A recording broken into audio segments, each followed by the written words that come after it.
Casa este un simbol al familiei. Aceasta reprezintă memoria strămoșilor, dar și legătura cu natura. Если посмотреть даже в эту этимологию слова «ед», «дом», и в гагаузском языке «жениться», «евленме» идет от слова «дом», то есть обзаводиться домом.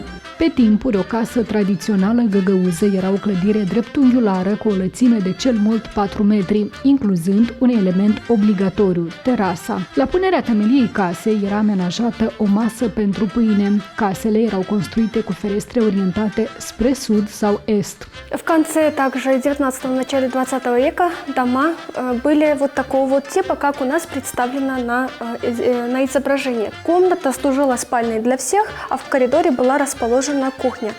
Un alt element tradițional al unei case găgăuze este pivnița. Acolo se păstrează conservele pentru iarnă și, desigur, vinul. Totodată, în fiecare casă, găgăuzii au un loc amenajat pentru rugăciuni. Еще одно самое главное место у православных гагаузов занимает место иконы. Она всегда стоит лицом к восточной стороне. Почему к восточной? Потому что оттуда появляется солнце, начинается новая жизнь.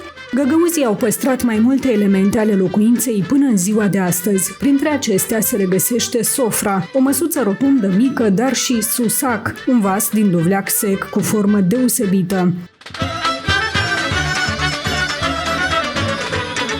Также сохранилась ступка.